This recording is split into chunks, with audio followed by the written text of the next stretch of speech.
unless we have to. Yeah, it was. I do recall one that I was flying with the wing commander, or the group commander at the time, and we picked up we got a call, and we picked up a beacon out in Buffalo, North Buffalo Airport, and it was just the plane got bumped, but we got the call, and we hopped in the plane, and we flew all the way out to Buffalo from Syracuse. So it's like a 3-hour drive, but the flight's less, obviously. We actually triangulated on it. We called the ground crew, and a bunch of cadets and senior members on the ground went out and found the transponder of the plane, and it got bumped. That was all it was. So it was probably the most exciting one. Yeah, that's pretty much what we did too. Or they do it intentionally, someplace, but in a field or something. But yeah, that's pretty much all we had an opportunity to.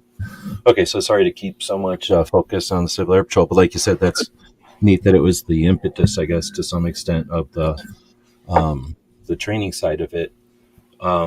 So I was going to ask, or I have a question here to ask at some point when we get to the how big a deal are the socials? So maybe a way to get back onto the track wherever I derailed us here is, when did the socials, when did content creation become a part of it? Or am I skipping something important here? No, I think that's, that's valid at at this point. So about 7, maybe 6 years ago, I had an employee. It was a student of mine who came, and I certified him as an instructor. And we just got talking. We hit it off. He was in the Army. I was in the Army. And we got talking about doing maybe some kind of audio podcast. So we recorded a few of them, and we realized that there's a lot of work. Neither of us really knew kind of how to, get it out there. And we didn't really see that it was going to benefit us other than, just taking up more of our time and not having an outlet. So we put that, Pat Kimball is his name. We put that on the back burner, and we ended up coming up with the Meet the Pressers. The PS and Ed show.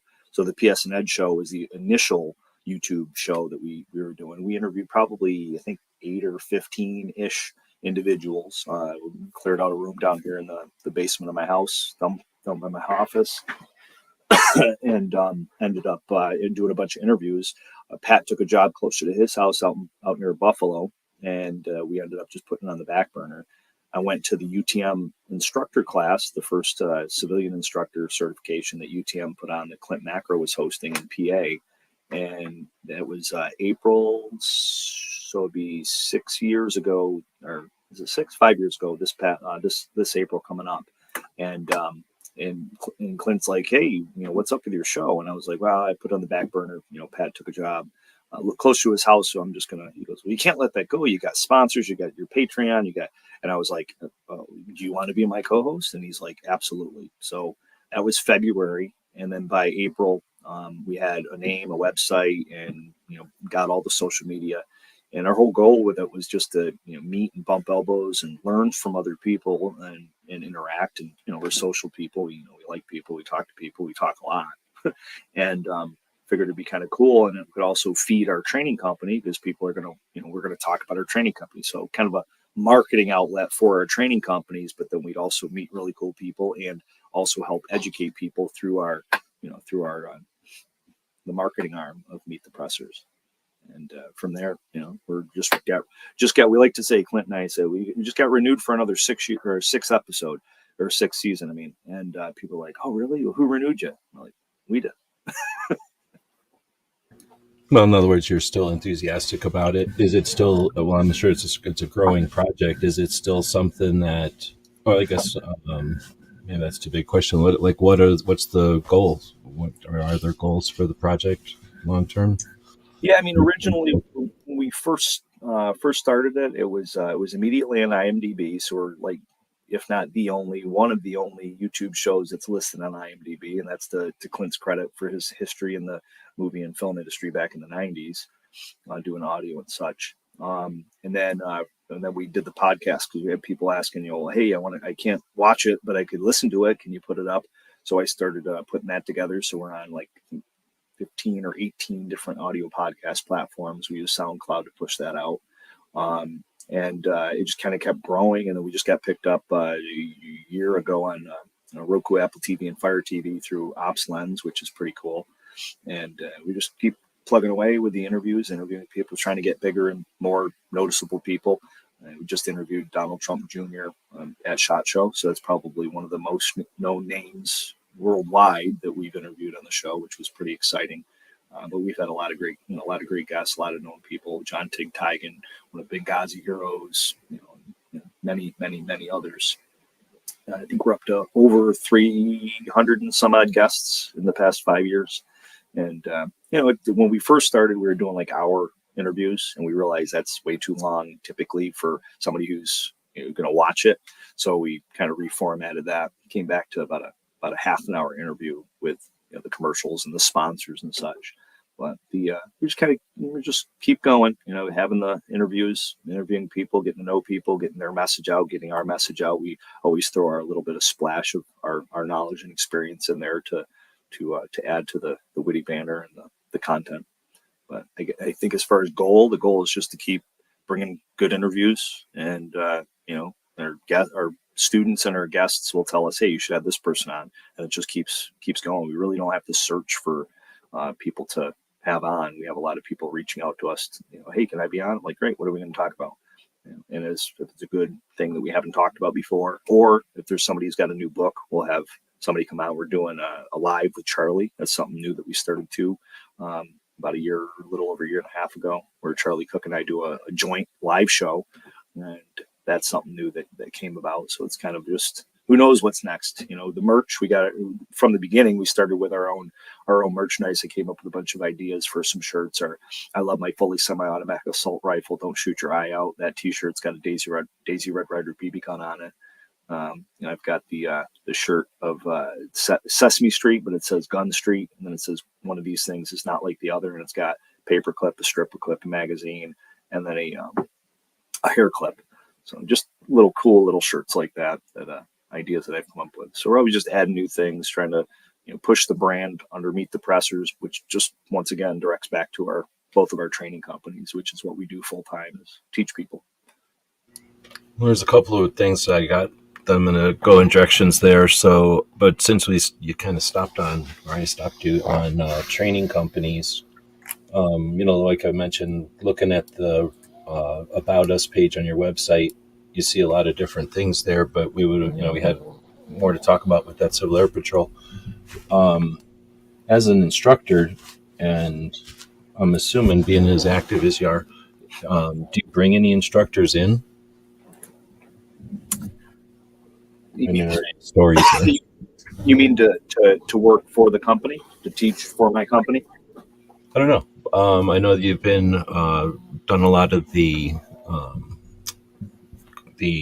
classes to be an instructor, and you talked about the class to become a NRA instructor. Do you ever bring the instructors to you? Yeah, I guess is what I'm saying. And then, or have you brought instructors to shoot at your places, at your ranges, or I got you.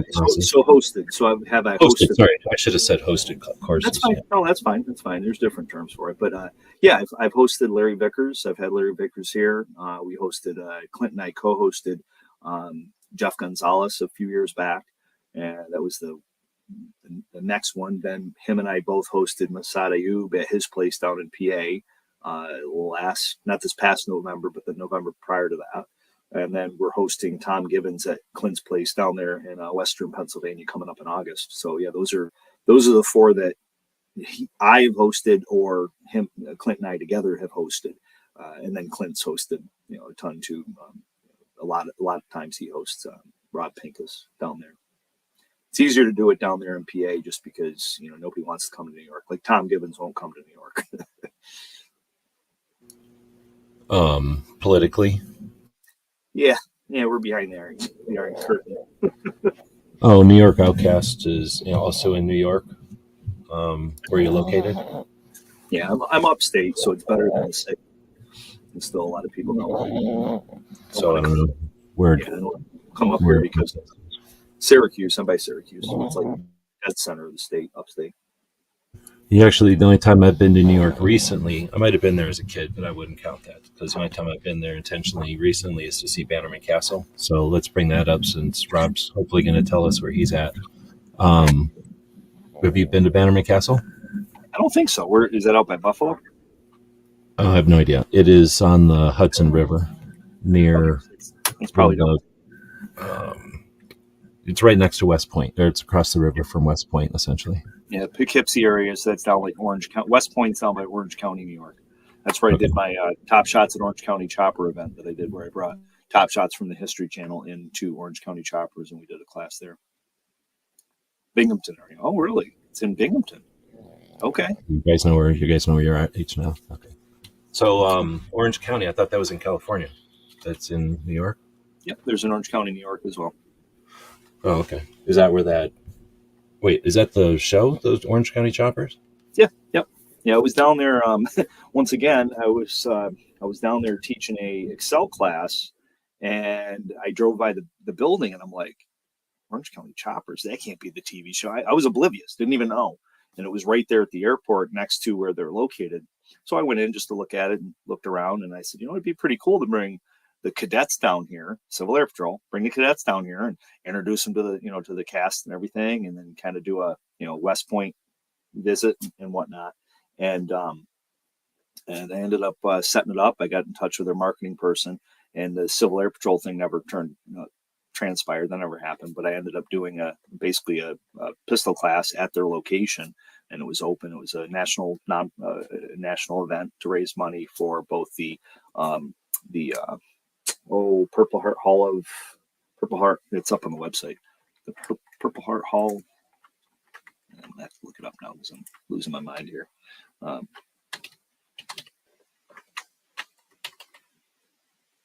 Forget what they call it, but it's basically a museum for the Purple Heart. And that's in New York also? Yeah, it's right there. It's I think the next county over, but it's within like a half an hour of where Orange County Choppers, the TV show, used to be, and right there in Orange County. I mean, I used to watch that show, I think. Not like all the time, but I have seen the show, and I just always assumed it was in California for some reason. I guess I just thought it was Orange County, California. I never thought twice. It's funny because I I actually had people that were asking, "Oh, you're going to be in California?" I'm like, "No, it's Orange County, New York." They're like, "Oh, wrong, Orange County." And I guess some people thought that the show was in Orange County, California, but it was actually Orange County, New York. Very cool. Yeah, Now, so it said on the About Us page that you had tried out for a couple of different TV shows, the type where you're a contestant, essentially. Yep. Any stories from that? Actually, I'm still going to go back and ask stories from the classes that you've hosted, because that's something that. But go ahead, since I just asked this one first, we'll go back to that one. Any cool fun stories from? I would say that the two that I tried to get on, the Apprentice was one of them. I can't even remember. I have to look on the website what the other one was off the top of my head, but the Apprentice was one. And nothing made. I mean, I did a video, I sent it in, and never heard anything. So, but it was kind of cool that I took it and took the bull by the horns, I guess you could say. If you look at my IMDb credits, I was an extra in a couple movies back in the '90s, so that's nothing major. More recently, we were reached out to by a production company probably about 7 years ago, asking about doing a survival prepper kind of firearms TV show, and that never transpired. I guess the studio actually ended up dropping the plans to do it and never moved forward with it. But that was kind of a neat that they reached out to us to put something together. So we did a bunch of videos and sent it off to them, and then they ended up just not doing the show. That happens, but like you say, it's neat to be. You can't get you can't catch a fish if you don't put a hook out there. It's neat to be involved in the lineup for those, or the setup for those. Most definitely. So it was the Hope for Heroes Foundation and the National Purple Heart Hall of Honor. And we raised $3,500 from that event. We had sponsors like Henry and many, many others that donated stuff that we raffled off. And we did 2 courses. We did a New York course and then a Utah and Florida course. And that was what it was. People could sign up for the class, and the proceeds went to those 2 nonprofit organizations. So I'm going to go back to that first question I asked, and then kind of went off on a tangent there. But when you were the classes that you've hosted, bringing in instructors and setting up the class essentially. I don't know, at least in my uh, circles, that doesn't get brought up very often, and I don't see very much coverage of the behind the scenes. And usually, I think it's just overlooked. People don't think about the how the sausage is made. They're more worried about the sausage and the price of the sausage or the flavor Yeah. of the sausage or whatever. So since we're kind of chatting about the hows and a little bit of the whys, are there any stories from hosting, from bringing instructors in? Yeah, I mean it's a lot of work. I mean, anybody that teaches classes themselves, it's an instructor. It's a lot of work to market and push your classes to try to get your local students into your classes. To bring a national instructor in, where the price is usually more expensive because they've got travel expenses and such. That could be sometimes it works, sometimes it doesn't. I think I tried to bring Larry Vickers back again for a rifle course, and we didn't get enough for us. We had to cancel that. I did try to do a nonprofit with we tried to do a nonprofit with John Tigtigan, one of the Benghazi heroes, and we are going to donate money to charity, but we didn't get enough for that, so we had to cancel that event too. So there's been successes, and then there's been failures in that sense of trying to make something come together. But I've always been the kind of person, if I got something on my mind, I think it'll work. I run with it. If it doesn't work, I don't look at it as a failure per se. I just look at it as a stepping stone, a learning opportunity, maybe to do it a different way. And you're always kind of testing the waters to see what your student base, what the local population wants and doesn't want. And also there's the timing of it. I've put up reloading classes, I've put up bullet casting classes, and during COVID, or right when COVID started happening, and failed miserably. I didn't get anybody to sign up for it. I'm like, are you kidding me? Like, ammo's hard to find. Why wouldn't people sign up for a reloading class? But then you flip to the other side. I just did one recently, and we had a handful of people sign up for it. So it's just sometimes there's no rhyme or reason. Just like bees with beekeeping, people are like, oh, you must do all this and do that. I'm like, I used to in the beginning. Now I just let them go. Let them do their thing, harvest the honey, and if they make it, they make it, because you could spend all your time fretting and worrying about it, and it sometimes it's just weird how it may work out or may not work out. So why bother putting so much effort into it in the sense of bees wise is what I'm thinking. But anyway, sorry, I kind of rambled there on that, but the gist of it is that it's not always like you hope it'll turn out to be, and you got to kind of just got to run with it. Yeah, for sure. And it's one of those things. It's self improvement, and it's being coached. Like, not everyone's eager to get that, so it's an uphill battle to bring people to a class to begin with. For sure. Yeah, and people host me all around the country, and there's been those too where I've had to cancel some of them. We haven't gotten enough students from it, but sometimes I'll wheel and deal. Like I did a class for Charlie out in Massachusetts, and we didn't get as many as we'd hoped. But I ended up crashing on his couch, so I didn't have to pay for a hotel. So that helps to be able to have friends like that where we can make it happen. Because I'd rather teach the class than get a handful of signups and have to cancel because we didn't get 6 when we needed, or we got 5 but we needed 6. I mean, I hate that. So I'd rather not do that if I can help it. This year I actually pulled back on how much I'm going to be traveling around the country. I think I try to keep it to no more than 1 per month, because I've got so much going on here at the property and the homestead that I don't want to travel as much. And it's nice that I don't have to. So going back to the socials, you mentioned Opslins. What's Yep. that about? I've heard of it, but I haven't used it. How is that one?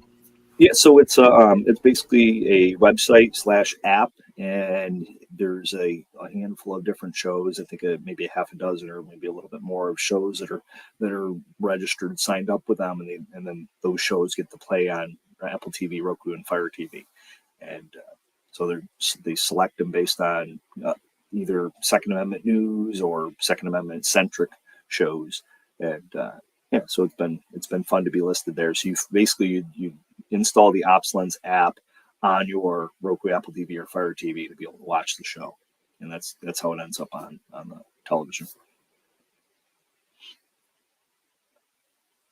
Sorry, I lost my mute there.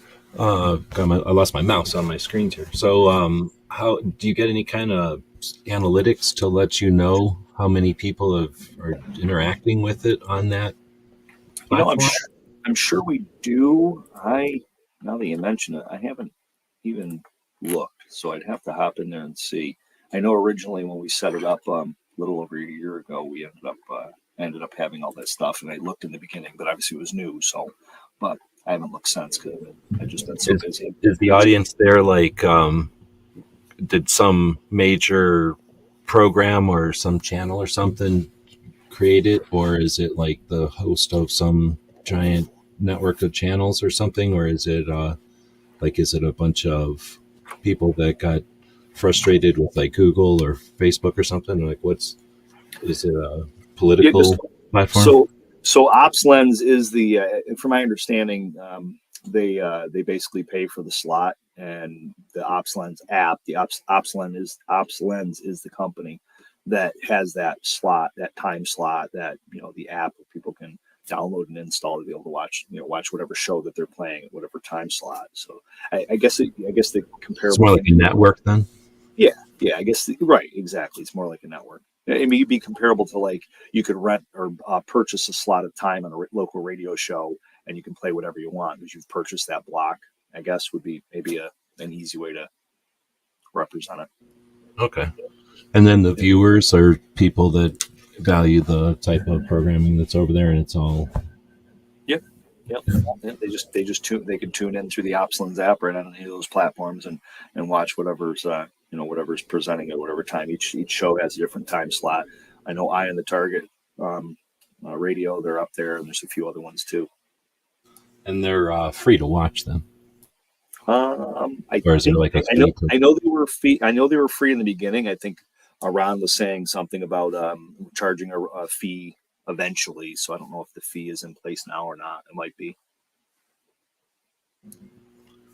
How would you say, is it worth investigating? Is it worth hosting Yeah, on and posting on? yeah, most definitely. I mean, more exposure, right? I mean, we're listed on TV, so we're technically a IMDb listed TV show is how we promote it because it is right, and I think we get more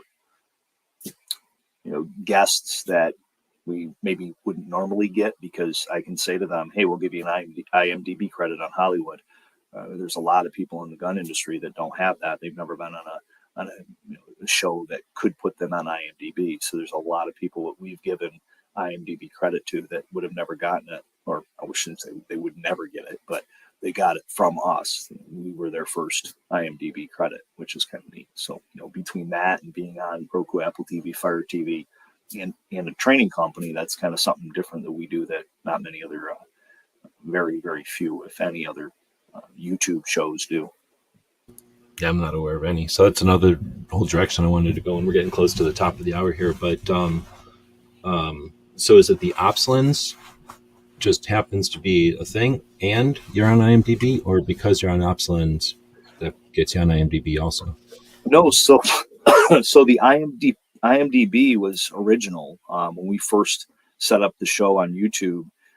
Clint was already listed. He already had IMDb credit from all his Hollywood days back in the '90s doing audio and video. So he put it in through IMDb to see if we could get the show credited and listed on IMDb, and they approved it. So because of his credentials that he had prior, it was pretty easy. He just had to go in and list it and see if they would approve it, and they approved it as an IMDb listed show. And then that was like right from the get go. That was almost instantaneously within a month or so of us starting in April of that year. That it was listed. Yeah, that's very cool. I mean, I don't know. There's probably other, what's the word, like other YouTube channels or something that are on there because, like you say, they either whatever we're on a show. So really, if you're on a show, so you could be on Johnny Carson's show or whatever the popular Right. show is, right? But vaping and talking at the same time. But that's not the same as. Well, one talking about guns or anything because they're probably just talking about whatever Yahoo project they got going on or whatever gimmick they've got going on. But I guess I'm going over here to. I'm going to screen share because even though this is a podcast, we are recording this on YouTube. So I'm going to take the opportunity to use the technology here. to jump to your IMDb page here, and I'll drop a link to that for people that want to check it out. Because this is by no means a small accomplishment or anything, but what you've done with it is uh, deserves as much recognition as can be done. Because let's take a look at who you've got over here. Josh Prince, that's the attorney, I'm assuming. That is correct. Michael Bain, he already was on here probably. Pincus, I don't know if he was on here or not. Sarah Joy is the Hold my guns. hold the gun ones. Kevin Dixie, so KD from No Other Choice. Yep. Yuta. You got Cheryl Todd, who Yep.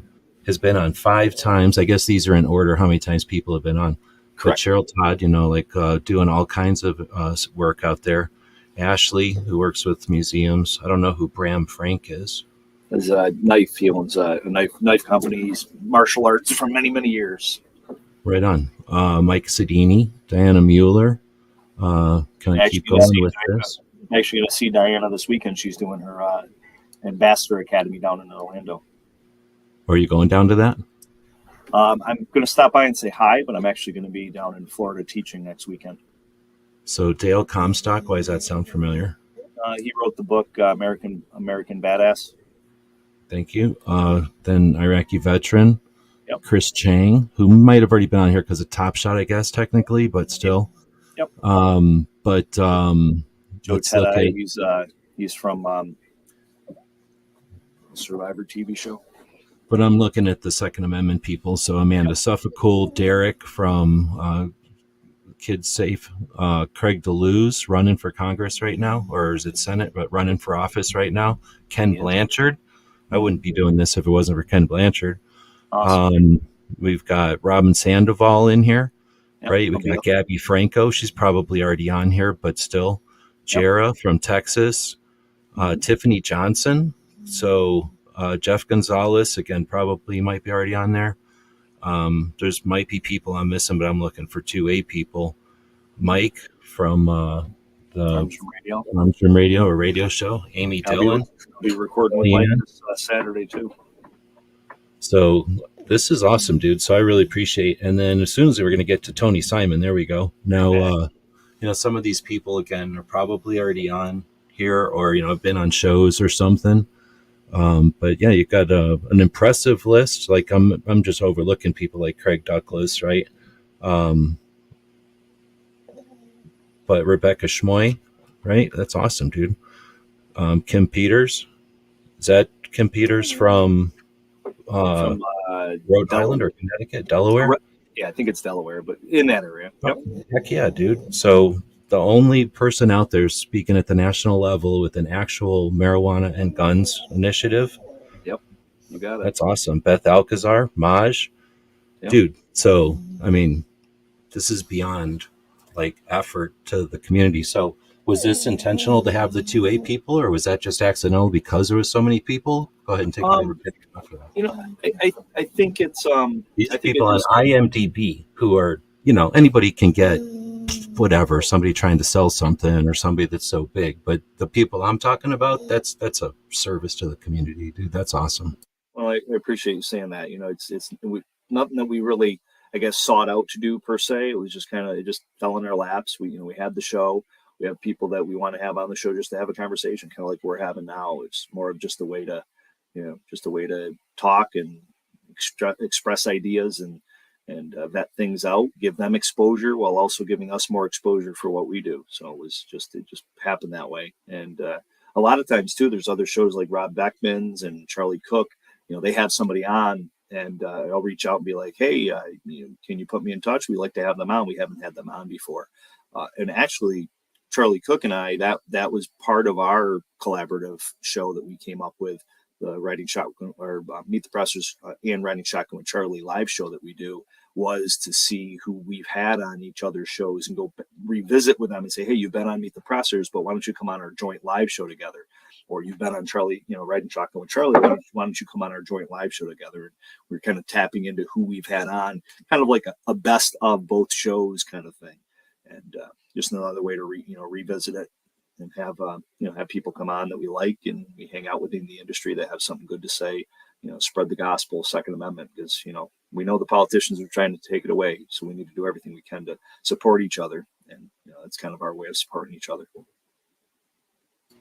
Right, and part of that is awareness. Like another alternative thing is awareness, or like it's a part of that is awareness, and that's what that's creating too. Is getting people, because people are going to. IMDb is nothing small. It's a massive site on the internet. I mean, getting back to the tech side of this whole thing, I'm not talking like that's a neat feather in people's cap. It is, but that's a massive accomplishment for when people are going to search for those names. When somebody searches for who is Rebecca Schmoy, like that's adding a lot of weight to her name, and others, that are doing projects that have value. Yeah, and sometimes I've made, because we've had like Matt Page, Master Ken, and we've had people like that have already been on there. They're accomplished actors. We've had Max Martini from the Unit and 50 Shades of Grey, and I make the joke sometimes to people that are already on there and go, hey, why don't you come on our show? We'll give you an actor's credit, and then they laugh. Like right now, we're setting it up at the NRA's annual meeting. We're going to be interviewing. Clint and I are going to be interviewing Chuck Liddell. Chuck the Iceman Liddell, the MMA fighter. So we're going to have him on the show. So it's, it's so cool. Like to walk up and say, hey, we're an IMDb listed show. Why don't you come on? We'll give you your first actor's credit. And then I smile and they're like, you're funny, because they're already listed on there. So that doesn't pull any weight with them, but at least it's the humor gets them, and, we get them on. All right. Well, so we're about an hour. There has been one question that we haven't asked yet. CNT Designs and Arms out there is asking, and thanks everybody for joining us tonight. We've asked a couple of questions that have come up. I've tried to recognize who the people are that asked them. Sorry if I didn't. But CNT is asking, how long did it take Charlie to recover from SHOT Show? No, he's down in Massachusetts, so I guess you just talk to each other. But yeah, it's funny. Or did you guys both go to the Great American Show? He did. Clint was at the Great American Show Friday through Sunday teaching. I was there Monday. I drove a bunch of students down. So every year I bring New York students down to PA to get their pistol license, and then we go to the Great American Show for the day. So I was there on Monday the 5th. I'm scheduled to be there again next year on the 3rd, and then Clint hooked me up with teaching classes there. So I'm probably going to be teaching reloading classes that second weekend at the Great American Show next year. And then Charlie was there. I think he was there. I think he had his camera set up for Trump. I think he was at the Trump event, if I remember right. But he was there near the end of the week as well. So I didn't see Clint or Charlie, but I know they were both there later in the week after I was already there earlier in the week. Well, like I say, we're already at an hour. I'll let you decide. It's your night that you're giving us. We appreciate your time tonight, this evening for you. You mentioned earlier that 2008 was your third SHOT Show. So 2005 was your first SHOT Show? I think it was. I was just trying to think how long it's been, and I think this was my 11th that we just went through. So whatever that puts it at, roughly. Oh, so you haven't gone every single year then? Well, I've gone every year. I didn't go to the year that they canceled it for COVID. Okay. So I guess 11th year into SHOT Show, you'd been. I don't know if we talked about this or not. So then you would have started going while it was still at the Sands, like you've always experienced it at the Sands. Yeah. So 2000. It looks like probably 2013. I think was my first year, roughly, if I'm not mistaken. Okay. Then since that we just got done with SHOT Show, and people hate hearing about it sometimes, and this can just bother them. But I'm curious because I'm a big fan of the show myself. After so many years, just any riffs on SHOT Show? I'll leave it open ended. Honestly, I hate going and being away from the family. I hate the time difference because that makes it tough to say goodnight to my daughter. And but to me, it's what we do in the industry. It's kind of like you got to be there. You're going to see the new stuff, especially doing the media. I mean, we go there for Meet the Pressers just to be able to do interviews and to do commercials and meet with companies, see what's new, and bring that information back to our students and back to the general public. So it's a necessity for me to be there. And like I said, I hate being away from the family. That's why I'm limiting my travel this year down to trying to do no more than one weekend a month. But I think May I've got 2 trips. But other than that, every month past that, I think I'm only going to be gone one weekend. But the takeaway with SHOT Show, if you're in the industry, you definitely got to go there, but have a plan. I mean, every year it gets better because we have a plan. And just like Mike Tyson says, you can have a plan until somebody punches you in the face. But it's having a plan. At least you've got some organization. There's been years where I went there and I had no organization. I had a list of names, and you run from one end of the building to the next, and it takes you an hour. And you can't do everything. So like this year, there's people that I missed. I didn't get to see. Next year, and we've already secured this, but next year we're going to be recording live and recording interviews from the Otis booth. So Otis is a sponsor of ours. Otis has a studio, and we're going to be recording at the Otis studio daily and multiple times during the day. At least one live bit every day, but then also interviews will be done. Our main interviews will be done there. It's more of a controlled location, and then obviously we're helping our sponsor, and they're helping us. Now, I heard internet was pretty decent at the show. Yeah, I don't recall having issues with that. One thing this year that we did again last year, we had a Andrew Emery's one of somebody I've known for many years. He isn't a student of mine, but we did a lot with laser ammo. He'd always come by and we'd compete, and I'd beat him. Yes, Andrew, I said I beat you. Anyway. And he was our handler this year, just like last year, and it worked out really well. Where he set all the appointments, he organized everything, he made sure we got to places on time. He knew where all the booths were, and said just follow me, which took a lot of stress off of Clint and I. And we're going to probably do the same thing next year. And we went this year last year we went with 3 total. Clint didn't go. This year we went with 6, and Clint did go. Next year we're going to be there with 8. There'll be 8 of us on our team. Wow. So do you have any interest in talking more about that? So Sure. 2 parts. To reiterate, you had someone to go with to be an assistant essentially, or a coordinator. And then I brought 8 before, and I don't anymore. So I'm curious on that whole thought process and the roles of 8 people. That's Definitely. challenge, to be to say the least. Yeah, and I think you hit the nail on the head. It's you got to have roles, right? I mean, otherwise it's just people walking around aimlessly. Everybody knows we did a Zoom session prior just to get everybody's roles situated.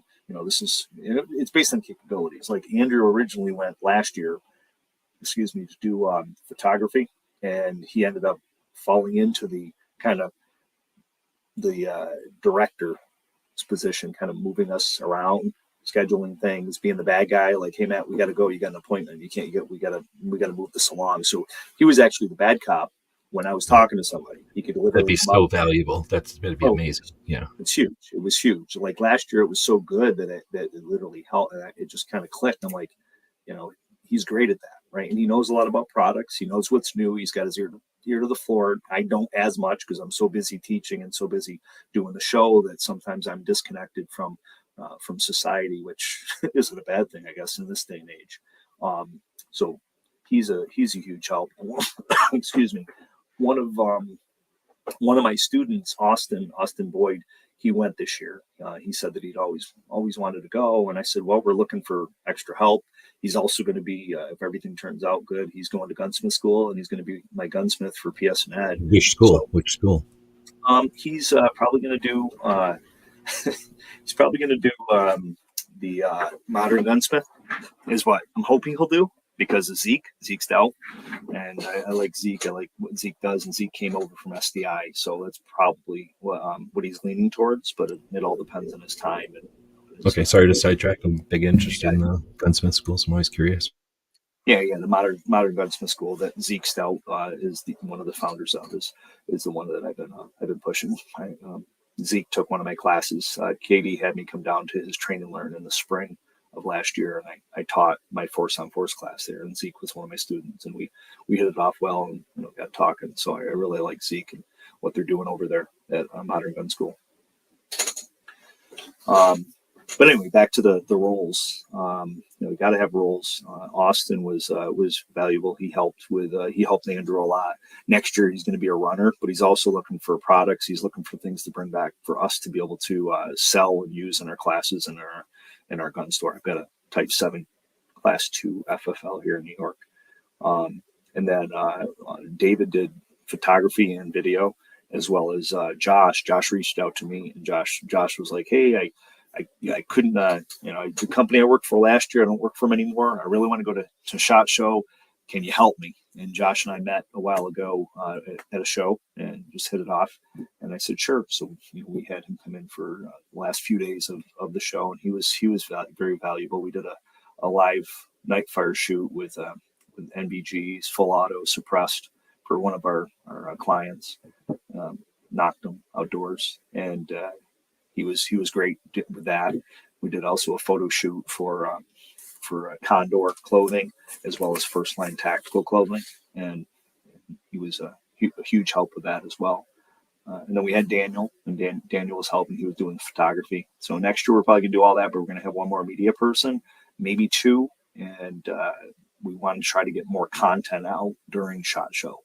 And what we found is that we're spending so much time doing interviews and doing reviews and such like that by the time we're done with all that, we don't have any time. We don't have any extra staff to be able to start uploading stuff to the internet. So we don't get as much out during SHOT Show as we'd like. So that's the goal next year, is to have at least one or two more bodies on the video audio side that can actually start uploading stuff and getting content pushed out to all the social media platforms during SHOT Show, so that way we can keep that momentum going, because that's when everyth's the buzz. You got hashtag SHOT Show 24, hashtag SHOT Show. We want to try to utilize that momentum. Right on. I had a couple of other questions, but without going way back into topics and stuff, I think we can say thanks for your time. And what I'm attempting to do is have these conversations on Mondays, and then occasionally bring a bunch of people back together to have just a roundtable type of discussion, and not necessarily have to do interviews as much as just people get together who I've interviewed, similar to what you're doing with Charlie, except an open conversation, maybe, whatever the topics come up with the live viewers, or, with what's on people's minds. So hopefully you'll jump back in one of those and we can chat more about all kinds of things here. We didn't even get into your other roles, your other hats that you've got. You kind of alluded to the beekeeping and some of the other entrepreneurial stuff, but you've had all kinds of hats. So if I can kind of invite you on air to one of those in the future, I'll do Absolutely. that. And then even though I've got a link to your website here, I'm sure you're used to giving a wrap up with how to contact you, what you've got coming up. Feel free to take as much time as you'd like for this. Yeah, for sure. I appreciate it. I really thank you for having me on. It's always fun to talk to like-minded individuals in this industry. It kind of reinvigorates me, and it also keeps me, it helps me not lose lose faith in society. The best way to find out about me and learn more would be MalloryUnlimited.com. So just MALLORY, and then unlimited spelled out. And that links to all the stuff that I'm doing. MeetThePressers.com. Meet the Pressers on all the social media platforms. We're able to secure that. So that's pretty cool. And then PSNED, PublicSafetyEducation.com, or PSNED.com is my training company. Those are the three main things. But the MalloryUnlimited.com links to all the stuff all the businesses that I have and that I'm doing. So it's kind of like a portal for everything. That's the LLC that is over top of all those DBAs. Right on. Well, thanks again for your time, and you're much appreciated. What you're doing is of value, and I'm glad you're likewise, my friend. Been motivated to do it. So, we did get one question coming in here at the end, and I think it's from one of your channels. David is asking, what was your favorite new gun at SHOT Show this year? Well, I can tell you one of the cool things that I liked that we also saw at the Great American Outdoor Show was the Fostech's new, I think it was a 20 round 50 BMG drum magazine.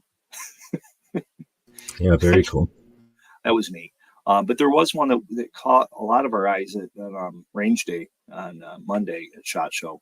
I can't remember the company. David actually might be able to pop on there and say what it was, and you can pop it up on the screen if you remember. But it's the one that has the you can change the grips out on the Glock, the back strap, but this gun actually you can change out the bottom of the grip where the mag well is, so you can make it longer to fit your hand, your full hand, so you can get all your fingers on the grip. We thought that was pretty interesting. It was probably one of the things that stood out that made us, kind of like.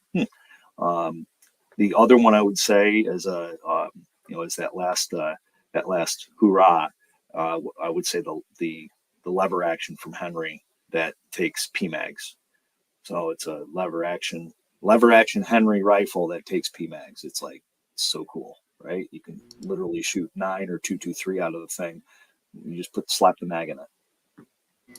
And then, wait, you have to slap a barrel in it to change the 9 to 223? Well, it's fit specifically, so it's all built for that, but it takes PMags, whether it's 9 or 223, depending on the rifle. So you purchase two different rifles. But the neat thing is that it's a lever, so people that like lever action and also want to have the ability to have a more of a magazine / ammo, 9mm or 223 being two most common that you're going to see in handgun / rifle. Those are the two most common. Yeah, super durable mags as well. So then also compliant. Like you don't have to worry about whatever weird issues your state might have politically. Yeah, for sure. Because you're right, because it's semi-automatic. Like New York State, the whole SAFE Act and the CCA is a semi-automatic rifle with a detachable magazine. Well, if it's not a semi-automatic and it's the lever action, that doesn't fall underneath that law. So and you can still use that caliber, and it's just how fast can you move that lever. David, that comment David put up there, I don't know if you want to throw that up there, the last one. Yeah. So David's my Facebook. He does Facebook. He goes to the show with us, SHOT Show, and does a lot of the recordings. He was at Great American Show. We're going to be covering GunCon. So John's got us coming out to cover GunCon in June at Brownells in Iowa.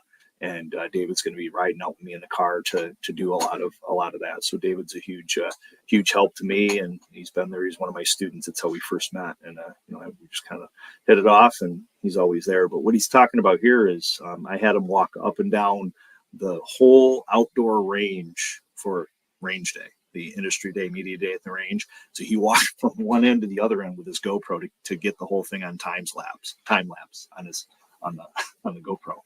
So we can't wait till we get that out. It's going to be kind of interesting video. Yeah, very cool. I thought about getting on one or asking one of the dudes on those golf carts to scoot me along to do that, but they're usually pretty ornery. We thought about that at the end. I was like, I don't want to do it, but at the end of the day, they might do it for sure. You're not going to see the crowd or whatever, but at the end of the day, they might be tired enough to actually do it. But you could do it in the van or whatever that thing was, that bus. But wait, did it ditch out into the parking lot? It might have ditched out into the parking lot to go from the south side to the north side. But yeah, that is cool. SHOT Show did one as they were setting up, and it freaked me out because the way they did, essentially what you're talking about, somebody walked it and they sped it up for Instagram. So it was short, but it freaked me out because I thought it was going to be about a third of the size, assuming it was the all-inclusive. I was like, whoa, there's not very much of the range this year. But it actually turned out to be, I was pretty impressed with the range this year. The last couple of years, it's bugged me how it kind of crowds up to the street or the highway or whatever up there. And people don't even walk up there, I think, because it's so creepy over there.